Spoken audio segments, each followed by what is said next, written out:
Will the brand new RYOBI extended reach ratchet break a record? We'll have to find out. I'm Tim Johnson. You're watching Shop Tool Reviews. This is the brand new, in fact, yet to be released, model number PBLRC25, and specifically it's the 3/8 drive extended reach ratchet. Now last year we saw RYOBI release their regular size ratchet in both 1/4 inch and 3/8. Now they've released the extended reach ratchet, which we've seen in Milwaukee as well, where you can see we've definitely added a few inches to the reach of this ratchet. In fact, that really helps out this tool because, as we know, we're always dealing with, that little stick out from the 18-volt 1+ batteries that RYOBI has. Now, we can't argue with them because they have a lot of tools, in fact, over 200 tools that run on this 18-volt battery, so they really don't want to change things up right now.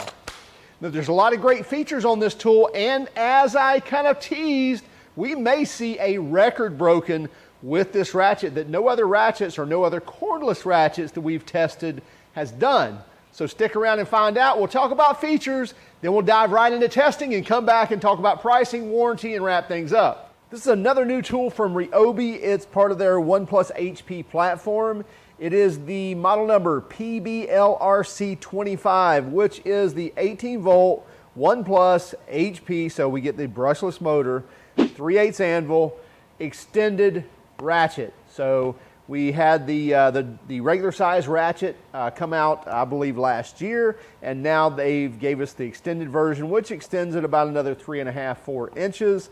And what's unique to RYOBI is the rotating head, and they've done that because, let's face it, we have the elephant in the room, which is the big 18-volt 1+ battery that's been around for ages, and I shouldn't say ages, I should say decades. That's kind of the claim to fame to RYOBI, and the fact that this same battery will work on their oldest cordless tool, and the oldest battery will work on their newest cordless tool as well. So with that big stick out on this battery, it still being a post battery, they had to do something because you're in an engine compartment trying to get to a spark plug, exhaust manifold, something like that. You can't have this battery sticking out and getting in the way. So they came up with this design, which is you pull this ring out and you rotate the head, and it indexes every 90 degrees. So you pull that out, you can let it go, and then it will index in place. And something else pretty cool that they thought of. So now we've got this, let's turn it around here to the opposite side. So now we've got that battery out of the way. We've got our anvil here, our battery sticking down there. And then we can grab our trigger, and when we do, then we have an LED that's still shining on the fastener because it has dual LED lights on it. So great idea of kind of follow through, if you will, of this feature. So you're going to be broadcasting light regardless of whether you have it one way or the other. However, if you have it in your sideways index position, you're not going to get that light shining directly on that fastener. But again, kudos to RYOBI for at least thinking of adding that second light to give us a little more light when we do index that head in a different position.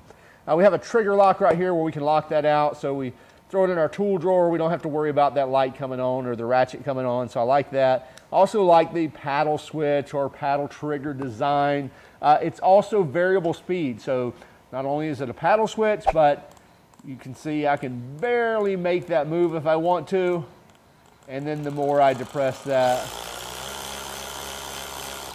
the more we get. So we get from 0 to 230 RPMs. I did notice that they have this in a 1/4 inch, and I believe max on it is 260 RPM. So different probably gear configuration, I'm assuming, in the 1/4 inch, so it's a little bit faster, but this one is 230 RPMs and up to 55 foot-pounds of torque. So we'll be testing that here in one moment. Now, as I mentioned, as part of the HP lineup, you do get the brushless motor here, so you're going to get more efficiency, more power from a smaller motor, and hopefully drive more power to the head. Now, this is pretty much a dead copy of the original release from last year of the regular style ratchet. However, again, we're getting that extension here. So let's get a measurement on this to see kind of overall length what we have on this tool. And with the 2 amp hour battery to the end of the ratchet head, you're right at 17 inches. So yeah, that's dead on 17 inches with the 2 amp hour battery. Of course, if we had the 4 amp hour or 6 amp hour, we'd extend that a little more. And then as far as head width on this, get a measurement on that as well. So across the head, you're looking at right at 1.5 inches, 1.5 inches, so 1.49 inches across the head, and a little over an inch as far as depth. Of course, that's without the anvil, but the thickness there is right at an inch. Now, as far as weight of the tool, we'll weigh it with the 2 amp hour battery, and then we'll get a weight on the 4 amp hour battery as well. So with the 2 amp hour, 3 pounds, 13.5 ounces, so 3 3/4 pounds. And then with a 4 amp hour battery, 4 pounds, 7 ounces. So it looks like you're gaining a good 3/4 of a pound with that additional 2 amp hours of battery capacity. I wouldn't run this with a 6 amp hour. I mean, you can if you want to, but I don't think it's going to gain you anything. We'll test that and see, but as I mentioned before with cordless ratchets, I don't see these as torque monsters. I don't see them as impact wrenches because they're not. I'll get into that here in a moment as well. So my point is, lighten it up, make it to where it balances nice in the hand, and with the 2 amp hour, I'm about dead center as far as balance goes. So that's exactly where I would want that tool. And with a 2 amp hour battery, I don't think you're going to run enough bolts and nuts in a daytime to be able to go through that complete 2 amp hour battery. So I think that's sufficient for a day's work. Throw it on the charger when you're done, and you're good to go. So let's go try this on the test bench and see what we think. Okay, so the first thing we're going to do is to test the 55 foot-pounds of torque. I don't think it has a chance to achieve that much torque, either fastening or loosening. Here's why I say that. All of the cordless ratchets that we've tested so far have grossly exaggerated that number. Now, I don't know what testing method they're using, but I don't hold that against them. I've said over and over and over, I don't believe this is an impact wrench, because it's not. It is a nut running device. It's a ratchet. I need to be able to spin the nut off, spin the nut on, spin the bolt off, spin the bolt on. So it needs to have enough power to not slow down or to not stop just because the thread's a little sticky. So I get that it needs that much torque, but I don't think it needs enough torque to break something free. That's what an impact wrench is for. But we are going to test it. We're going to test it in both fastening and loosening. And so first up, we're going to take our handy dandy little torque device here. We don't typically test this way on an impact wrench, but we can do it on a ratchet.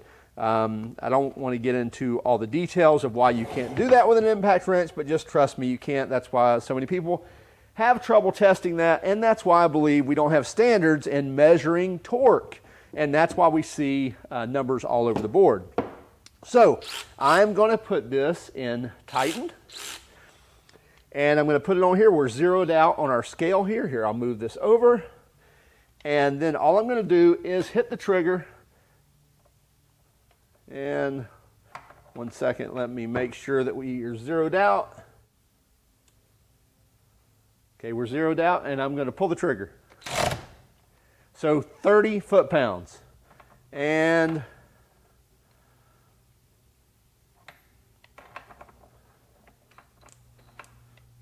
we'll try that again. So we're zero again. 27 foot-pounds. So we got more than what I thought. So we're feeding 27 foot-pounds, 30 foot-pounds of input to that. And I'll just go into loosen here and see if things change.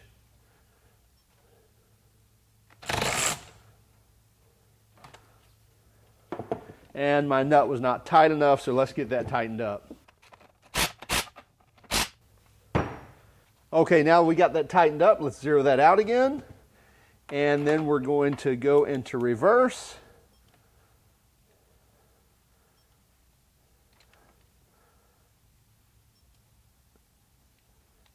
So we'll pull the trigger.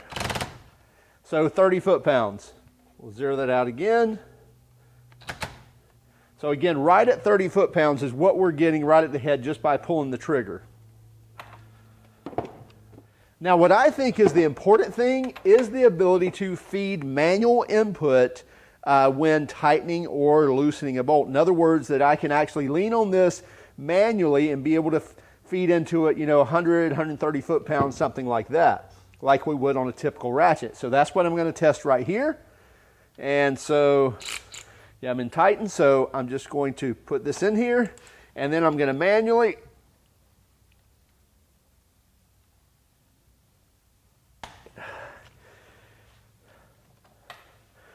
So I did pop the battery loose, but that's all. If you heard that crack, that was me pushing that button on that battery right there because I had my hand all the way back here on the back. So I was trying to get as much leverage as possible. In other words, to feed as much pressure as possible through the body of this tool. But if you heard anything, it was just that popping loose, and that slid right back on, and we're still good. So I'll do that one more time, and I'll try not to keep my hand on the battery itself. Yeah, so still 150 foot-pounds of input and no cracks, no problems at all. It's going to hold up rather well. In fact, I really didn't feel any flexing whatsoever. Okay, now what we're going to do, we're going to use these nuts and bolts right here, and I'm going to tighten this to 10 foot-pounds, 15, 20, and 25 foot-pounds and see if we can break them free with the ratchet.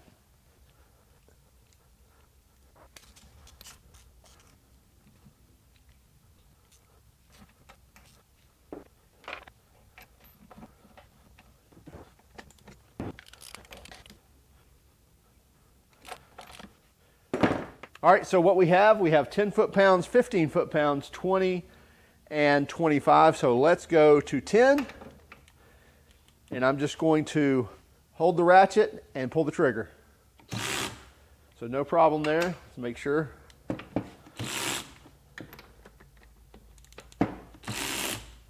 Okay, now we're going to go to 15.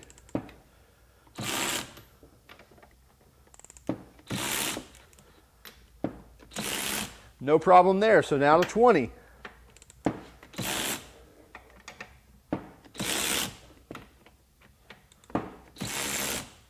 And now to 25.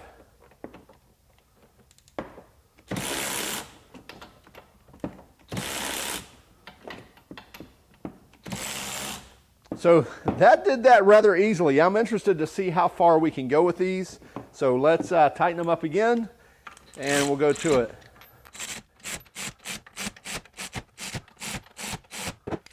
So we're going to start at 35 foot-pounds and 40, 45, and 50. Okay, so now we're at 35 foot-pounds. Got that one. Got that one. Got that one. So now we're at 40. I'm impressed. So now we're at 45.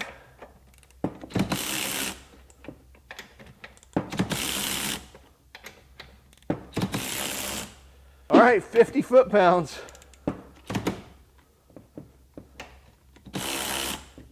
Second try. Got that one. So second try on a couple of them, but got 50 foot-pounds. Okay, so I think I'm about to eat my words. Let's go ahead and take this to 55 foot-pounds, which is their claim. Okay.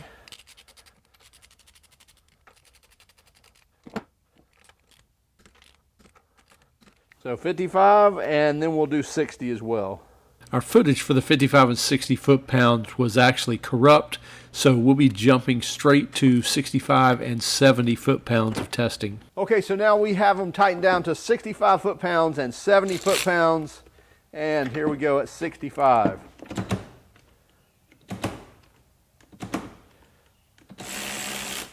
Okay, 3 tries.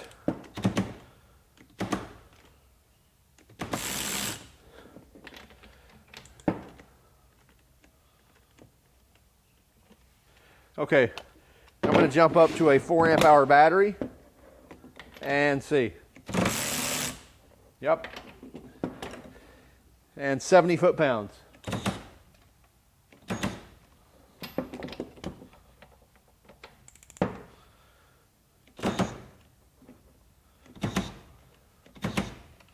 Okay, and last try, 9 amp hour HP battery on 70 foot-pounds.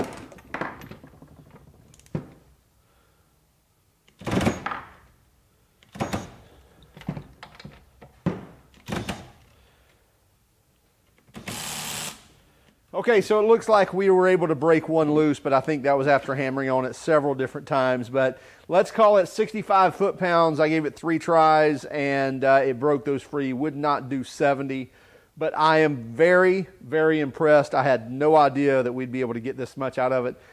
I'm quite confident in the other 3/8. We didn't get near that amount of power out of it, so pretty strong ratchet here.